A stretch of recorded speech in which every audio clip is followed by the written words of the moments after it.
Bismillah. Assalamualaikum warahmatullahi wabarakatuh. Alhamdulillah alladzi bi ni'matihi tatimmus shalihat wa ashhadu an la ilaha illallah wahdahu la syarika lah wa ashhadu anna Muhammadan abduhu wa rasuluh. Ya ayyuhalladzina amanu taqullaha haqqa tuqatih wa la tamutunna illa wa antum muslimun. Amma ba'du, fa inna asdaqal hadisi kitabullah wa khairal hadi hadi Muhammadin sallallahu alaihi wasallam wa syarral umuri muhdatsatuha wa kullu muhdatsatin bid'ah wa kullu bid'atin dhalalah wa kullu dhalalatin finnar. Ikhwan wa akhwati fillah, bapak-bapak, ibu-ibu, kaum muslimin dan muslimah, jamaah salat maghrib Masjid Mujahidin Kota Mojokerto yang semoga dimuliakan oleh Allah Subhanahu wa ta'ala. Tidak ada kata yang patut kita ucapkan pada malam hari ini selain rasa syukur kita kepada Allah Tabaraka wa ta'ala atas segala karunia nikmat yang telah Allah berikan kepada kita. Salah satu di antara sekian banyak kenikmatan-kenikmatan yang Allah berikan kepada kita dan kita rasakan pada malam hari ini adalah Allah Subhanahu wa ta'ala kembali mempertemukan kita di salah satu rumah Allah dari sekian banyak rumah-rumah Allah yang ada di muka bumi ini, yaitu Masjid Mujahidin, dalam rangka melaksanakan amalan-amalan ketaatan kepada Allah Subhanahu wa ta'ala. Dan tanpa kita sadari, malam hari ini kita melaksanakan 3 amalan ketaatan yang hukumnya fardu ain secara sekaligus. Yang pertama adalah diawali dengan salat maghrib berjamaah, dan itu hukumnya fardu ain, bahkan termasuk rukun Islam melaksanakan salat. Lalu dilanjutkan dengan amalan ketaatan yang kedua, yaitu talabul ilmi, menuntut ilmu, dan itu juga hukumnya fardu ain. Sebagaimana Rasulullah sallallahu alaihi wasallam, beliau pernah bersabda, talabul ilmi fariidhatun ala kulli muslimin. Menuntut ilmu adalah fardu ain, kewajiban mutlak bagi setiap kaum muslimin. Lalu ditutup yang ketiga, kita melakukan amalan ketaatan yang terakhir, yaitu melaksanakan salat isya yang dikerjakan secara berjamaah pula. Semoga seluruh rangkaian amal-amal ketaatan yang kita lakukan pada malam hari ini diterima dan diridhai oleh Allah Subhanahu wa ta'ala. Bapak ibu kaum muslimin dan muslimah rahimani wa rahimakumullah, malam hari ini kita akan melanjutkan materi kita. Terakhir, menurut catatan saya, kita membahas tentang salat awabin, yaitu salat duha, menjaga salat awabin, atau menjaga sholat duha. Baik, pertemuan kita terakhir itu di bulan Oktober, Bapak Ibu sekalian. Di bulan November saya uzur, tidak memberikan kajian. Dan malam hari ini kita dipertemukan, kita lanjutkan materi kita yang kita bahas pada bulan Oktober. Baik, yaitu tentang menjaga sholat awwabin, menjaga sholat sunnah duha.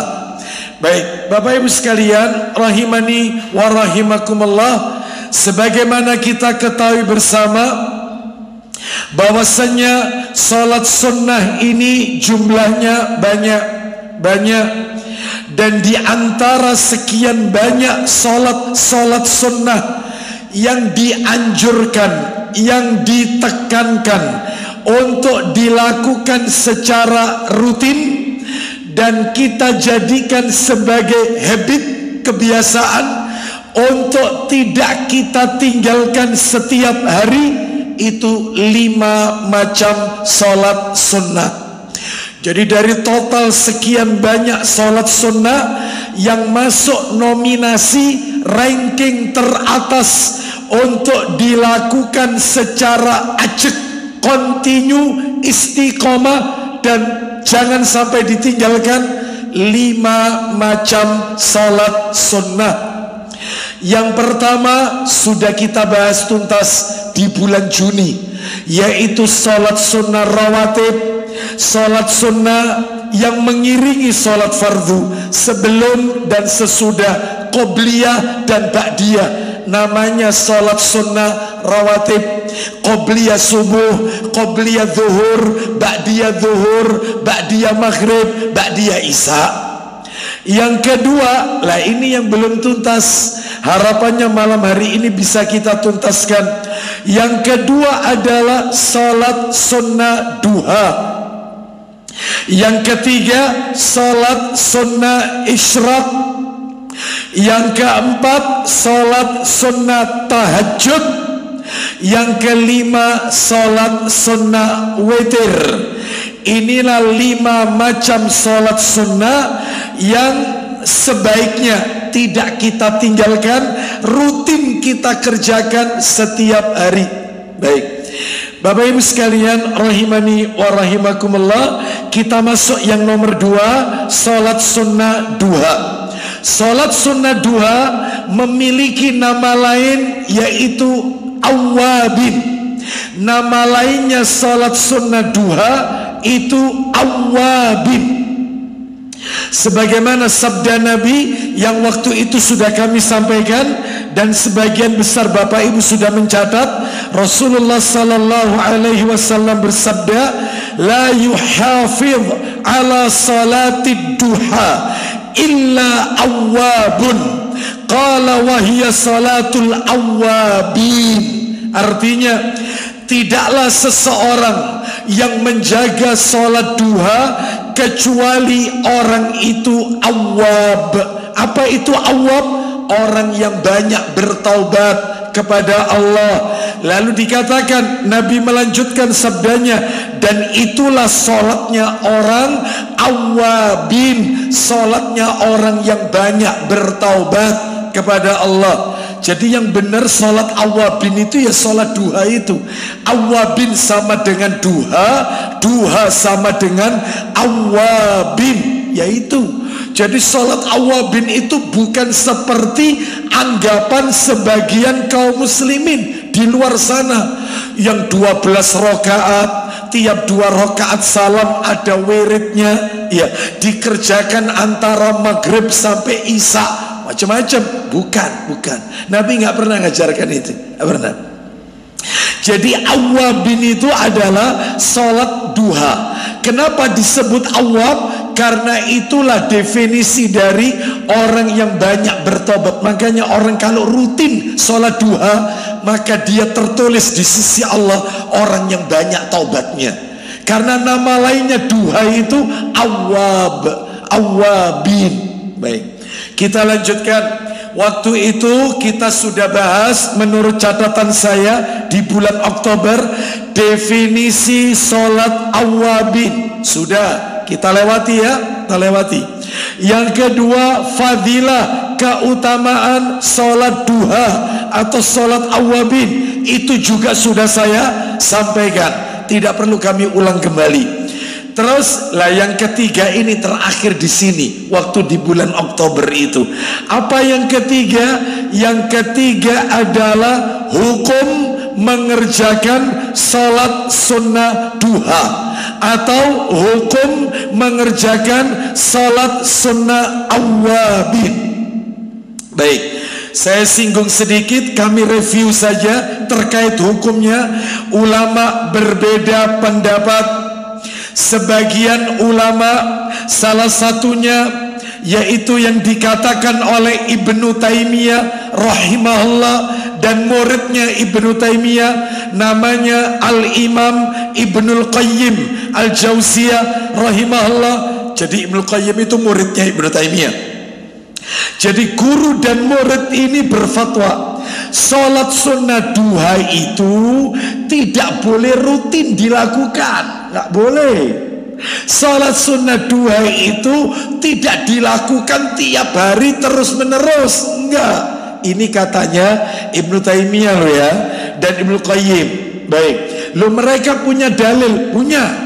Waktu itu sudah tak sampaikan di bulan Oktober. Mereka pakai riwayat Muslim.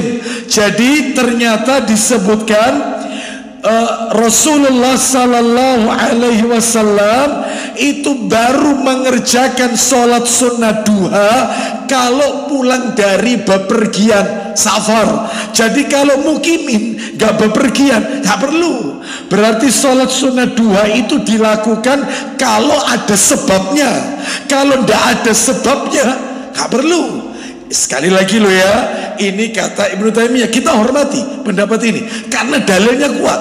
Bahkan Aisyah ketika ditanya apakah Rasulullah melakukan sholat duha, tidak, enggak, Nabi nggak melakukan. Jadi terus apa lagi?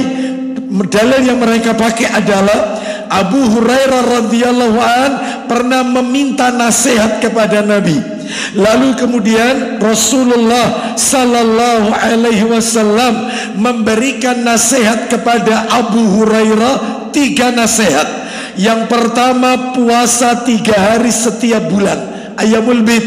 Yang kedua adalah sholat, yaitu sholat duha. Yang ketiga, sholat witir sebelum tidur. Sholat witir sebelum tidur, witir sebelum tidur. Nah, kata para alim ulama, kenapa kok wasiatnya Nabi itu kepada Abu Hurairah tentang puasa 3 hari setiap bulan, sholat duha dan witir sebelum tidur? Jawabannya, karena sahabat Abu Hurairah radhiyallahu an di malam hari beliau selalu menghafalkan hadis-hadis Nabi, sehingga beliau tidak mengerjakan tahajud.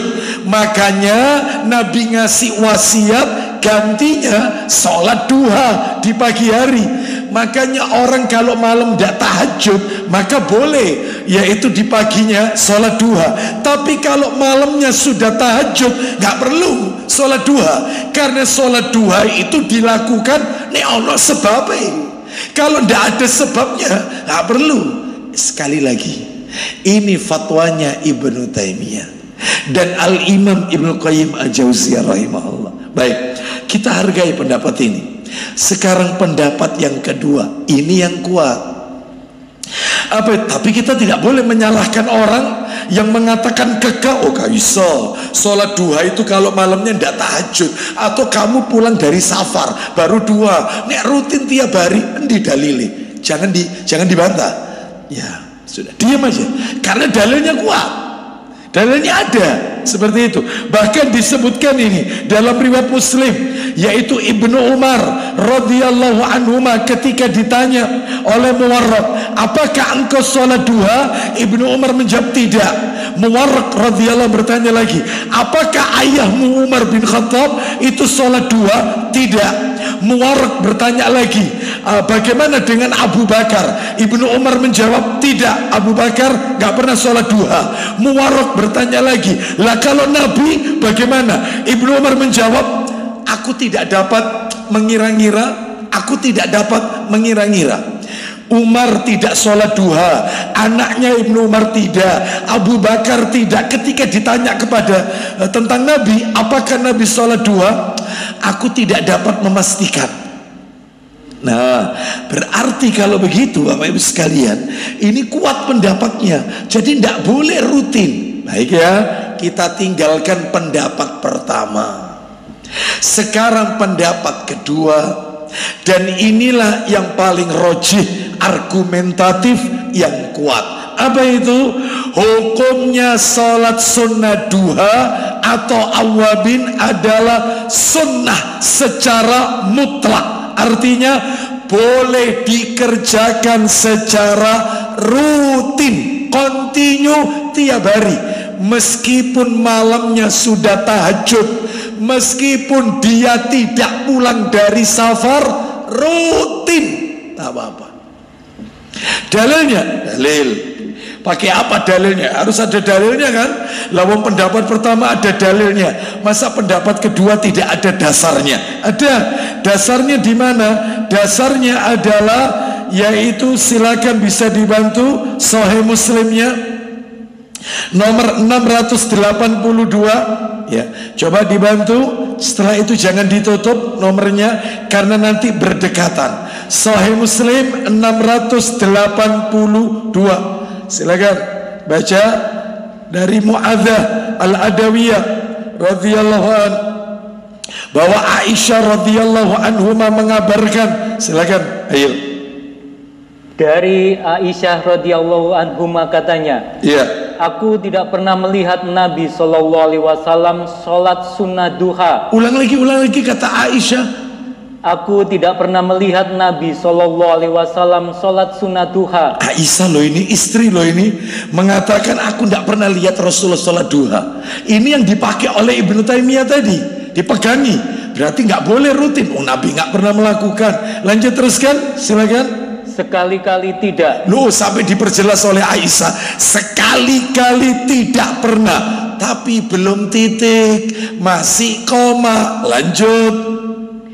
Tetapi aku senantiasa mengerjakannya. Aku selalu mengerjakannya, kata Aisyah. Lanjut.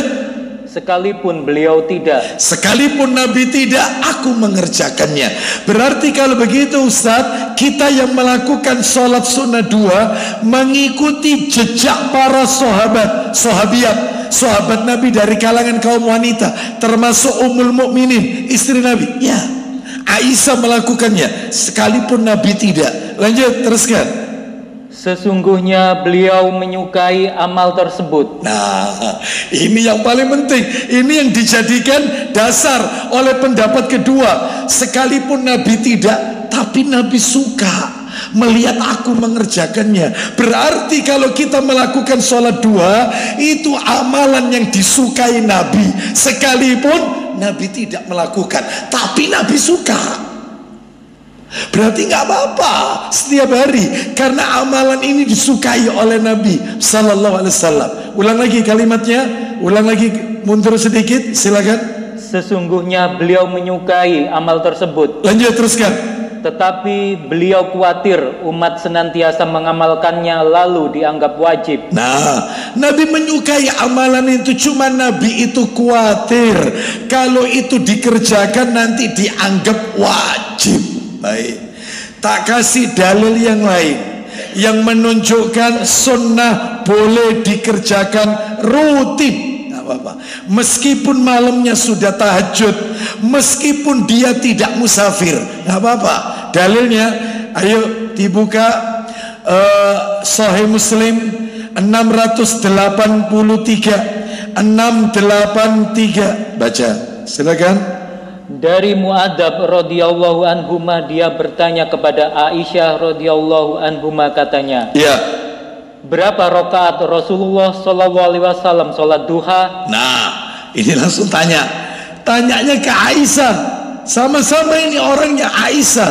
Nabi kalau sholat duha itu berapa rakaat? Terus kemudian, Jawab Aisyah, 4 rakaat. 4 rakaat. Lo tadi katanya tidak pernah. Nanti tak jelaskan. Lanjut, teruskan.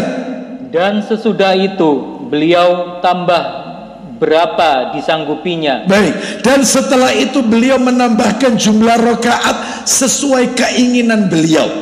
Loh, ini maksudnya gimana? Jadi rupanya kata para alim ulama, terkadang Nabi mengerjakan, terkadang tidak. Karena Nabi khawatir kalau amalan itu nanti dianggap wajib. Baik, jadi intinya kalau mau dilakukan setiap hari boleh, asalkan tetap jangan ada anggapan hukumnya wajib. Yang wajib cuma 5 waktu ini saja: subuh, zuhur, asar, maghrib, isya. Baik, Bapak Ibu sekalian rahimani wa rahimakumullah, yang terakhir pendapat dalil yang terakhir yang mengatakan boleh dilakukan secara rutin, bisa kita lihat keterangan Al-Hafidz Ibnu Hajar Al-Asqalani rahimahullah dalam kitab Fathul Bari. Beliau rahimahullah berkata, Al-Hakim, Imam Al-Hakim mengumpulkan hadis-hadis yang terkait dengan sholat duha, jumlah perawinya mencapai kurang lebih 20 orang sahabat Nabi. 20 orang sahabat Nabi meriwayatkan bolehnya sholat sunnah duha dilakukan secara rutin, sah, nggak apa-apa. Silakan, tergantung Bapak Ibu mau pilih pendapat yang mana. Kak Ustadz, aku kak Bendino Ustadz. Iya, saya kalau sholat dua Ustadz, aku kalau tahajud gak sholat dua, kalau gak tahajud baru sholat dua. Monggo, silakan. Tidak ada paksaan di sini. Tapi bagi Bapak Ibu, eman Ustadz, sholat duha ini Ustadz satu di lapangan rizki. Kan itu kemarin bulan Oktober yang saya sampaikan keutamaannya. Terus apa lagi? Di antaranya adalah seperti orang yang bersodako 2 rakaat sholat duha, seperti bersodako 360 tulang persendian. Terus kemudian orang yang mengerjakan sholat duha itu dikatakan seperti orang yang banyak bertaubat kepada Allah Subhanahu wa ta'ala. Banyak keutamaannya. Silakan yang mau rutin, monggo. Baik, sekarang kita masuk, kesimpulannya adalah hukumnya boleh. Yang pendapat terkuat ya, boleh dilakukan secara terus menerus. Dan pendapat ini dirojihkan, dikuatkan oleh Syekh Muhammad bin Saleh Al-Utsaimin rahimahullah. Kita lanjutkan sekarang materi nomor 4, waktu pelaksanaan sholat duha. Lah ini yang belum kita bahas. Kapan waktunya? Kapan waktunya sholat duha ini? Bapak Ibu sekalian, kami nukil dari kitab Syarhul Mumti' di juz yang keempat. Ibnu Utsaimin rahimahullah menjelaskan waktu sholat duha itu adalah berawal dari setelah matahari terbit seukuran tombak sekitar 1 meter. Ya. Adapun kalau perhitungan jam yang paling kuat adalah 15 atau 20 menit setelah matahari terbit. Ya. Sedangkan waktu berakhirnya sholat duha 10 menit sebelum masuk waktu zuhur. Saya tanya, Bapak Ibu bisa lihat di timer atas itu terbit pukul berapa itu? Syuruk terbit pukul berapa? 5.13. 5.13 itu terbit matahari. Tambahkan 20 menit. Berarti kalau gitu 5.33 kurang lebih. Ya, 5.30 atau 5.33. Loh Ustadz, kan berarti sama dengan isyraq. Nah, nanti tak jelaskan apa bedanya dengan syuruk sholat sunnah isyraq. Nah, nanti saya jelaskan. Baik, yang penting panjenengan sudah tahu kapan sholat sunnah duha itu dikerjakan. 15 atau 20 menit setelah matahari terbit. Berakhirnya 10 menit sebelum zuhur. Ini kalau dilihat di atas timer, zuhur pukul berapa? 11 titik berapa? 30 berarti kurang lebih 11.15, jam 11 lewat seperempat atau 11 lewat 20 selesai sholat duha. Baik, itu materi yang nomor 4 tentang waktu pelaksanaan. Sekarang yang nomor 5 masih seputar sholat duha. Yang nomor 5 adalah sholat duha atau sholat awabin, nama lainnya, juga dianjurkan meskipun sedang musafir. Meskipun musafir dianjurkan, meskipun perjalanan jauh. Mana dalilnya? Dalil disebutkan oleh Ibnu Utsaimin rahimahullah. Kita bisa dapatkan keterangannya dalam fatwa Nur alal Darb di juz yang pertama. Apa kata Ibnu Utsaimin rahimahullah? Semua perkara sunnah, saya ulang, semua hal yang sifatnya sunnah tidak gugur kesunahannya bagi musafir, nggak gugur. Maka seorang musafir boleh tetap beribadah untuk mendekatkan diri kepada Allah. Contoh, bagi musafir boleh sholat duha, boleh tahajud, boleh witir, boleh sholat tahiyatul masjid, boleh sholat sunnah istikharah, boleh qobliyah subuh, seperti itu. Kecuali qobliyah zuhur dan ba'diyah zuhur, itu kalau musafir kan dijamak qasar, maka tidak ada qobliyah, tidak ada ba'diyah. Ya, termasuk maghrib sama isya dijamak atau dijamak qasar, maka tidak ada ba'diyah, tidak ada qobliyah. Tapi kalau subuh tetap ada qobliyah subuh meskipun musafir. Jadi dalam hal ini tidak gugur amalan-amalan tersebut meskipun di atas kendaraan, bus, kereta, pesawat, kapal dan seterusnya, maka tetap boleh kerjakan sholat-sholat sunnah yang diajarkan oleh Nabi Sallallahu Alaihi Wasallam.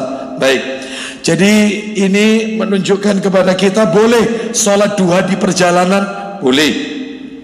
Misalnya nih, Bapak Ibu sekalian, ketika dalam musafir mampir ke rest area, dan di rest area itu ada masjidnya, dan waktunya masih memungkinkan untuk sholat duha, jam 10, setengah 11 Anda mampir, masuk masjid, ambil air wudhu, sholat 2 rakaat.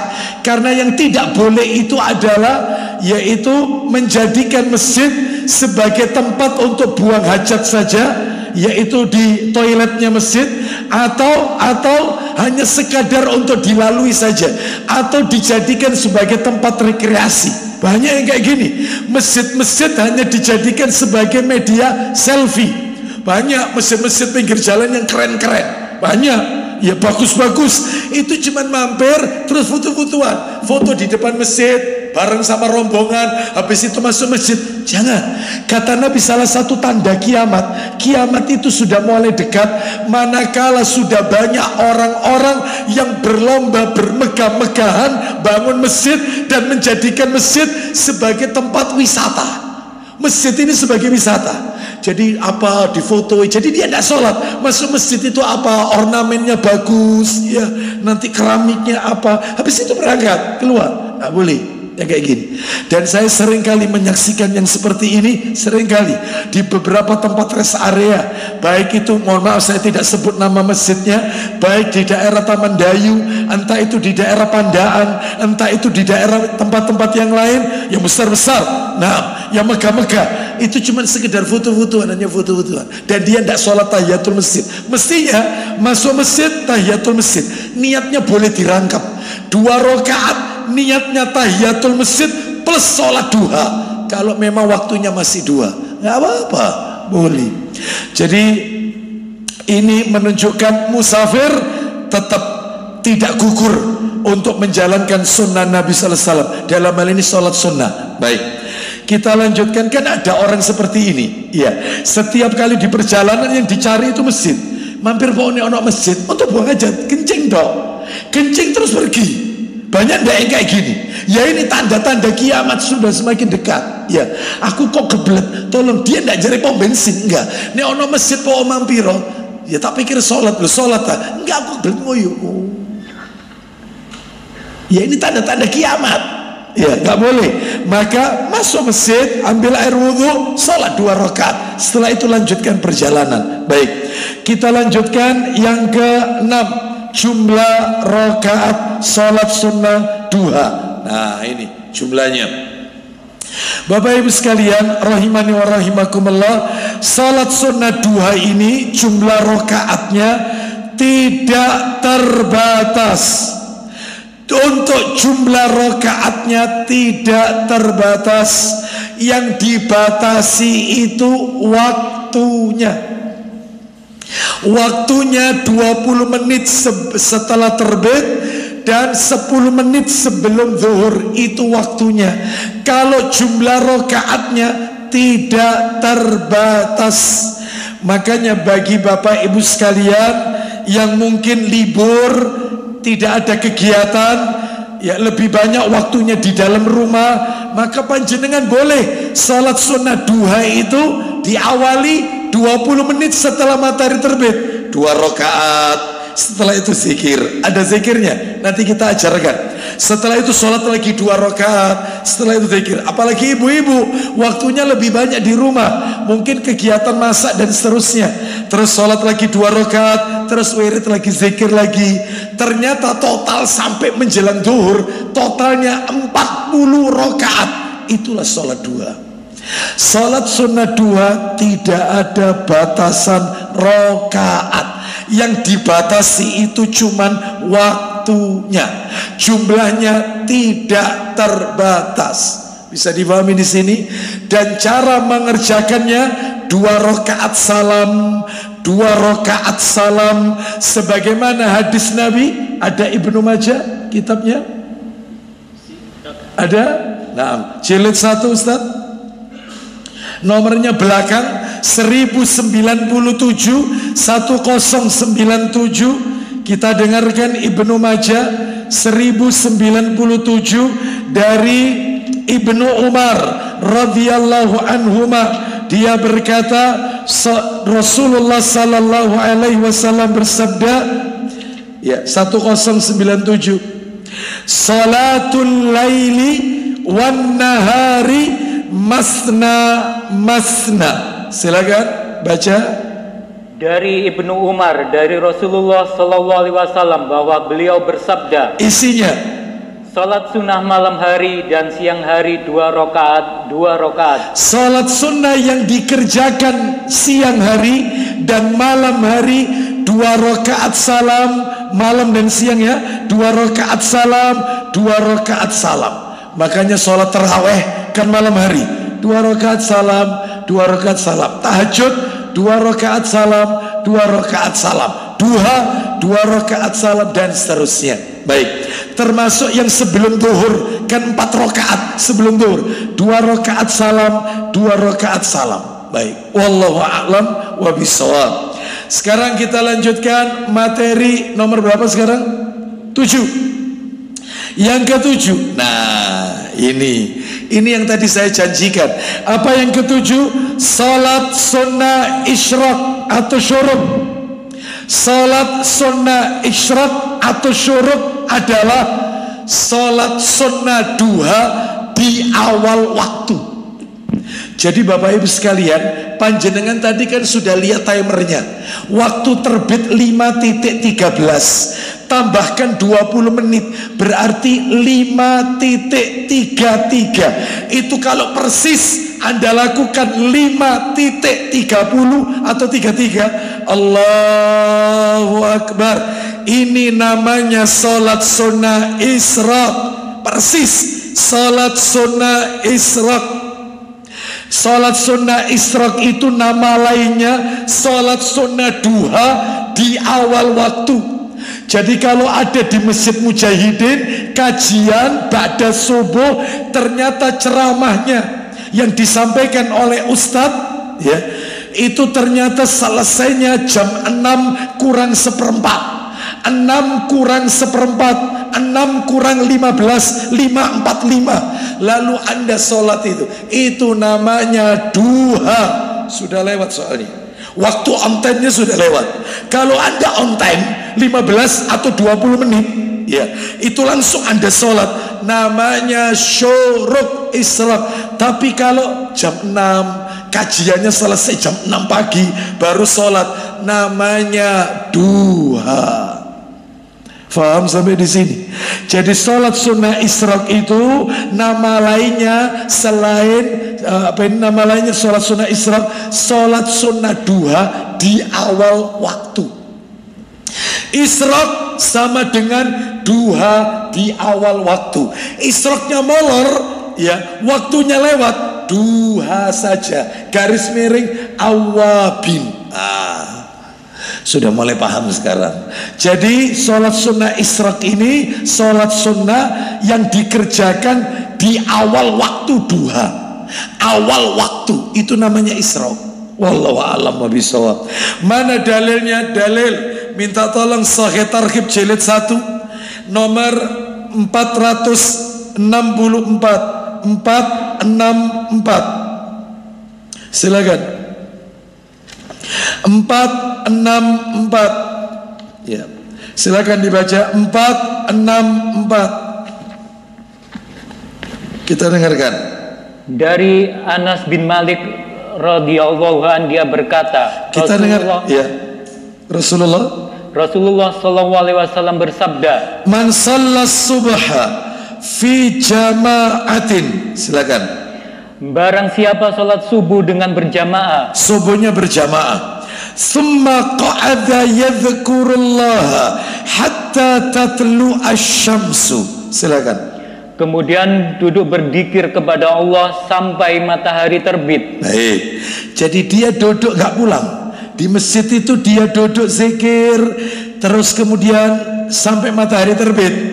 Seperti suruk ini, matahari terbit ini isyraq, suruk. Ya, bisa jadi digunakan baca Quran, bisa jadi zikir pagi petang, bisa jadi dengarkan taklim kajian. Kalau di masjidnya tidak ada taklim, mungkin melihat kajian ustadz-ustadz kita secara online bisa, atau mungkin lihat kajian ustadz-ustadz kita di media sosial, YouTube dan seterusnya.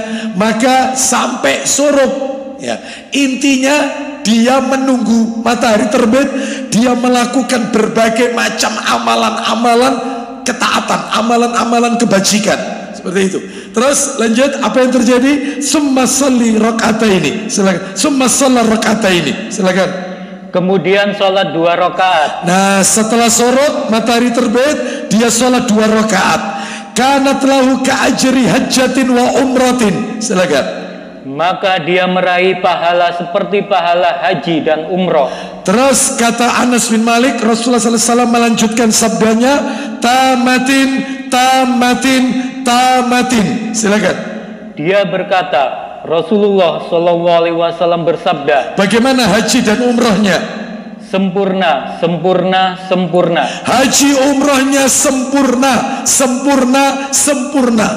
Coba. Itulah yang tidak boleh, itu adalah yang tidak boleh waktunya taklim, ya, rupanya taklimnya agak panjang. Ada jamaah itu saking pengennya dapat pahala haji umroh sempurna, ini ustadz masih taklim, dia berdiri sholat sendiri dia. Ada nggak yang kayak gini? Nggak boleh, karena nuntut ilmu ini hukumnya wajib, sedangkan sholat itu hukumnya sunnah. Maka yang wajib didulukan. Loh Ustadz, aku kan tidak dapat pahala haji. Lah kalau nanti waktunya kelewat, akibatnya nanti saya bukan sholat isyraq, saya sholat duha. Mumpung ini pas on time, saya kepingin dapat pahala haji umrah sempurna, sempurna, sempurna. Iya, saya tanya hukumnya apa? Sunnah. Taklim hukumnya apa? Wajib. Mana yang harus Anda dulukan? Yang sunnah atau yang wajib? Yang wajib. Selesai. Tunggu sampai selesai. Berarti Ustadz kita nggak melakukan, nanti sholat duha, berarti pahalanya kan bukan haji umrah. Betul. Innamal a'malu binniat. Anda niat tok sudah dapat pahala. Selesai. Iya, jadi jangan sholat sendiri. Sebab saya kalau taklim kajian subuh masih sering lihat ikhwan-ikhwan, karena saya nggak tahu akhwat kan tertutup hijab. Yang saya sering itu ikhwan, itu sholat sendiri dia, pojok sholat. Ini masih taklim ini. Lah kajian saya selesai jam 6 kurang 10. Ya, 6 kurang 10, yang sana sholat on time, setengah 6 itu langsung sholat dia, karena ngejar pahala haji umroh. Nggak boleh ya. Jadi yang wajib harus didulukan. Sama dengan Anda masuk masjid pas hari Jumat adzan. Menjawab adzan itu hukumnya adalah sunnah. Menjawab adzan hukumnya sunnah. Mendengarkan khutbah hukumnya wajib. Maka begitu masuk masjid pas adzan Jumat, langsung sholat tahiyatul masjid, langsung. Sehingga setelah sholat siap dengarkan khutbah. Yang banyak terjadi adalah ngejar yang sunnah, yang wajib keteter, yang wajib kehilangan. Contoh, pas waktunya adzan dia diam, nirukan adzan. La ilaha illallah, la ilaha illallah Muhammad Rasulullah. Allahumma rabb hadhihi. Khotib naik mimbar. Innal hamdalillah, dia baru salat. Allahu akbar. Salah. Ya, dengarkan khutbah ini wajib. Ya, sedangkan menjawab adzan itu hukumnya sunnah. Lah kalau itu bukan adzan Jumat, beda. Adzan maghrib, terus kemudian adzan isya, adzan zuhur, pokoknya bukan hari Jumat ya, bukan hari Jumat. Terus adzan subuh, Anda masuk pas adzan isya, maka Anda dengarkan adzan dulu. La ilaha illallah, la ilaha illallah, baca doa dulu setelah adzan. Setelah itu sholat sunnah tahiyatul masjid. Seperti itu. Kalau di selain adzan Jumat. Faham sampai di sini? Baik, kita lanjutkan. Sebab ada orang itu ngejar sunnah, wajibnya kehilangan. Contoh, tiap malam tahajud tapi subuh keringan. Ya apa gini? Wow, jam 2 bangun, ya setengah 3 bangun tahajud 8 rakaat plus witir. Setelah itu nunggu subuh kok suwe, tidur, bangun setengah 5, sudah azan. Berarti dia ngejar yang sunnah, yang wajib kehilangan. Salah. Mestinya dalam hal ini adalah yang wajib ditekankan untuk dilakukan, diutamakan, didahulukan. Artinya jangan sampai ketinggalan. Ya. Baik, kita lanjutkan. Jadi sholat sunnah isyraq itu nama lainnya sholat sunnah duha pada awal waktu. Baik, sekarang materi nomor berapa sekarang? 8 ya, nomor 8. Sholat sunnah isyraq apakah juga berlaku untuk wanita? Nah, ibu-ibu kan tidak di masjid sholatnya. Sedangkan sholat sunnah isyraq tadi kan dalilnya subuhnya berjamaah, lalu dia tidak pulang menunggu sampai matahari terbit. Dia berzikir menanti matahari terbit. Lah wanita kan sebaik-baik sholat di rumah, apakah juga dapat pahala haji dan umrah layaknya laki-laki yang sholat di masjid? Nih, dengarkan jawabannya Ibnu Utsaimin rahimahullah dalam Fatawa Nur al-Darb di juz yang ke-7. Beliau Ibnu Utsaimin rahimahullah berkata, Zohir hadis tentang sholat sunnah isyraq adalah juga adalah untuk kaum laki-laki. Zohir karena wanita tidak diperintah berjamaah di masjid. Gak diperintah. Yang diperintah itu laki-laki. Wanita itu perintahnya di rumah. Baik. Akan tetapi, nah belum titik, masih koma. Akan tetapi, jika seorang wanita duduk setelah sholat subuh di tempat sholatnya di dalam rumahnya, jadi habis sholat subuh dia tetap duduk di tempatnya, sholatnya di dalam kamar, sholatnya di ruang tamu, sholatnya di ruang tengah. Dia duduk setelah sholat, lalu dia berzikir sampai terbit matahari, ya 15 menit 20 menit setelah terbit, lalu dia wanita itu sholat 2 rakaat, maka semoga wanita tersebut mendapatkan pahala yang sama yang Allah berikan untuk lelaki. Zohirnya hadis tadi untuk laki-laki, karena perintah berjamaah di masjid laki-laki, wanita tidak diperintahkan. Tapi kalau wanita sholat sunnah isyraq di rumah dan dia tetap di tempat sholatnya, lah kalau misalnya tidak di tempat sholatnya, disambi sama masa air, menyiapkan kebutuhan suami, anak-anak mau sekolah, disiapkan sarapannya, tapi mulut tetap berkomat kamit. Subhanallah, alhamdulillah. Pokoknya zikir. Gimana ini? Apakah juga dapat? Maka double pahalanya. Pahala yang pertama melayani suami, itu pahala menjadi ibu rumah tangga yang baik. Yang kedua, lisannya tetap mengingat Allah, sehingga oleh pahala itu anggap botol ini yang tidak dapat pahala. Ini habis sholat subuh nunggu suruk di depan TV megang remote nonton infotainment. Oh tiba no cerai, tiba no kapan ada wis rapi cerai lagi infotainment riba. Nah, itu nggak dapat. Yang dapat itu duduk di tempat, lalu dia zikir, baca Quran sampai nunggu surut 15 menit 20 menit matahari setelah terbit, baru kemudian sholat 2 rakaat. Ya, mudah-mudahan ini dimudahkan oleh Allah Subhanahu Wa Taala. Baik, jadi intinya wanita juga dapat pahala yang sama, sekalipun mungkin sambil dia menyiapkan kebutuhan suami dan anak-anaknya. Sekarang kita lanjutkan yang nomor berapa sekarang, Mas? 9 ya, 9. Yang ke-9. Nah, tinggal satu lagi sampai 10 ini. Sudah masuk Isya? Belum? Selama Isya di sini ya. Bentar lagi, baik. Yang ke-9, salat sunnah duha di tengah pekerjaan. Nah, ini. Salat sunnah duha di tengah pekerjaan. Bapak Ibu sekalian, rahimani wa rahimakumullah, saya sering kali, tidak sekali 2 kali, dilapori oleh beberapa orang pemilik perusahaan, karena saya sering memberikan kajian pagi atau kajian ba'da zuhur, kajian karyawan di beberapa perusahaan BUMN. Nah, itu ternyata manajernya, kadang-kadang ada supervisor itu lapor, Ustadz, gimana hukumnya? Kalau karyawan itu, ini kan sudah kita siapkan masjid, bahkan musola ada, Ustaz. Ada musola sudah kita bangun, sudah kita perbagus. Cuman mereka ini karyawan ini, Ustaz, sholat sunnah 2 di tengah jam kerja. Jadi jam 8 masuk itu cek log, itu langsung sholat duha.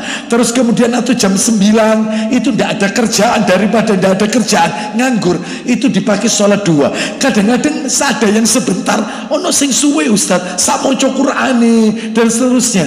Itu hukumnya gimana? Beribadah di tengah pekerjaan, sedangkan dia sudah nulis MOU, ya, ikatan kontrak kerja. Kamu dia ada di kantor 8 kurang 10, check out dari atau keluar dari kantor ini jam 16.30. MOU tanda tangan, gajimu sekian, ngelembur sekian dan seterusnya.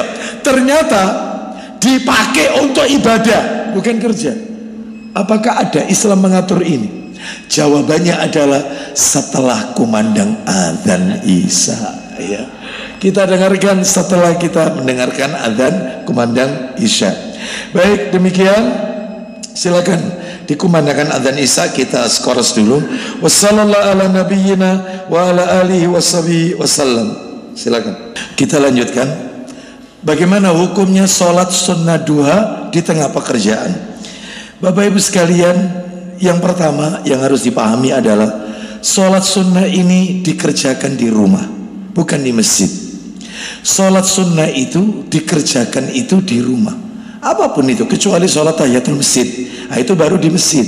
Tapi kalau selain sholat sunnah tahiyatul masjid, maka seperti qobliyah ba'diyah termasuk sholat dua, itu di rumah bukan di masjid.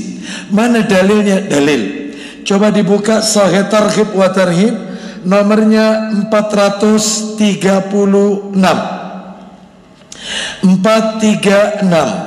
Coba kita dengarkan 436. Ya, dari Jabir bin Abdullah radhiyallahu an, dia berkata, silakan. Dari Jabir yaitu bin Abdullah radhiyallahu an, dia berkata, ya, Rasulullah sallallahu alaihi wasallam bersabda, "Idza qada ahadukumus shalah fi masjidihi falyaj'al li baitihi nasiban min salatihi." Silakan. apabila salah seorang dari kalian menyelesaikan sholatnya di masjidnya. Nah, sholat wajib di masjid, terus maka hendaknya dia menyisakan sebagian sholatnya untuk rumahnya. Nah, sholat sunnah di rumah. Kenapa? Fa innallaha ja'ilun fi baitihi min sholatihi khairan. Silakan. Karena Allah menjadikan kebaikan dari sholatnya di rumahnya. Nah, sholat yang dikerjakan di rumah, sholat sunnah, itu rumah itu penuh dengan kebahagiaan, penuh dengan kebaikan. Laki-laki wajibnya di masjid, sunnahnya di rumah. Ibu-ibu, kaum wanita, para akhwat, sholat wajib dan sholat sunnahnya di rumah. Namun mereka tidak terhalangi untuk diberikan kesempatan sholat di masjid, tidak ada larangan untuk itu. Baik, saya tambahkan satu dalil lagi. Coba Sahih Targhib wa Tarhib nomor 440, silakan. 440, silakan. Dari Zaid bin Sabit radhiyallahu an bahwa Nabi sallallahu alaihi wasallam bersabda, "Sallu ayyuhan nas fi buyutikum." Silakan. Wahai manusia, salatlah di rumah-rumah kalian. Fa inna afdhala salatil mar'i fi baitihi illa salatal maktubah. Silakan. Karena salat seseorang yang paling afdol adalah di rumahnya, kecuali salat wajib. Nah, kecuali salat wajib itu di masjid, sunnahnya di rumah. Baik, berarti karyawan tadi salat sunnahnya di masjid perusahaan, maka ini sudah keliru ini. Ya, mestinya ketika setelah suruk itu bisa dia lakukan. Ya, sebelum berangkat ke kantor boleh dikerjakan, nggak apa-apa. Terus yang kedua jawaban terakhir ini, tidak boleh kita itu menzalimi orang lain. Dengan kita mengerjakan sholat di masjid perusahaan di jam-jam kerja, maka itu sebuah bentuk kezaliman yang dilakukan oleh seseorang kepada perusahaan. Nggak boleh. Berarti karyawan ini karyawan yang tidak amanah, karena dia sudah tanda tangan MOU, kontrak kerja. 8 kurang 10 sudah dia harus di kantor, 16.30 keluar kantor. Dia sholat 2 jam 8 setelah check out atau jam 9, karena beranggapan tidak ada kesibukan. Nggak boleh, zalim ini. Karyawan tidak amanah. Jangankan begitu, Pak. Mohon maaf ini, mohon maaf. Ini kita lagi di depan laptop ini ya, laptop ini. Teman kita ada di samping ini, meja kerja teman kita di samping. Kita lagi ngetik ini, kita tanya, wih bal-balan Persebaya piro-piro. Kira-kira ada kaitannya sama pekerjaan? Tidak ada. Zalim. Maka gaji yang dia terima tidak barokah, karena tidak amanah. Contoh lagi, pakai wifi kantor dipakai main game, atau mungkin dipakai untuk sesuatu yang tidak ada korelasinya sama perusahaan. Karyawan tidak amanah. Satu kertas HVS milik kantor diambil untuk dibuat coret-coret yang tidak ada kaitannya sama job desk pekerjaan. Tidak amanah. Rezekinya tidak barokah. Jam kantor jam 10, belum istirahat, telepon istrinya, Assalamualaikum, Waalaikumsalam, kon masa apa dino iki? Ada kaitannya sama kantor? Nggak ada. Tidak amanah. Rizki tidak barokah. Sulit cari karyawan amanah. Makanya saya seringkali kalau bahas ini di kantor-kantor, itu banyak di antara mereka yang kena. Kalau begitu banyak yang kita lakukan, Anda tidak jam istirahat. Kecuali jam istirahat Anda pakai telepon, Anda pakai game, silakan Anda pakai sholat sunnah. Jam istirahat ini jam kantor, jam kerja. Nggak boleh ya. Mobil kantor dipakai kepentingan pribadi, dibawa pulang, memang ada fasilitas, dan itu untuk kebutuhan dia, rumah kantor rumah, dipakai rekreasi ya. Maka ini nggak boleh, tidak amanah. Wah, kalau bahas ini kena semua ini banyak. Ya, jadi hati-hati menjadi supaya rezeki kita ini berkah. Maka jadilah orang yang amanah dalam bekerja. Karena itu mempengaruhi guyonan di tengah pekerjaan yang tidak ada kaitannya dengan pekerjaan tersebut, maka tidak boleh, kecuali kalau masih ada sangkut pautnya dengan pekerjaan itu. Wallahu a'lam bishawab. Ya, makanya banyak para manajer, supervisor yang mengeluh, ya, curhat kepada saya terkait beberapa karyawannya yang menghabiskan waktunya di salah-salah jam kantor dalam rangka alasannya untuk ibadah. Nah, benar, malah ibadahnya nggak diterima karena dia menzolimi orang. Nggak boleh, percuma. Ya, kita lanjutkan sekarang, Bapak Ibu sekalian, rahimani wa rahimakumullah. Yang terakhir nomor 10. Yang ke-10 adalah doa setelah sholat duha, doa setelah sholat awabin. Jadi kalau Bapak Ibu selama ini sering mendengar doa setelah sholat duha yang beredar, yang artinya, ya Allah, jika rizkiku masih di langit, turunkan. Jika rizkiku masih berada di dalam bumi, keluarkan.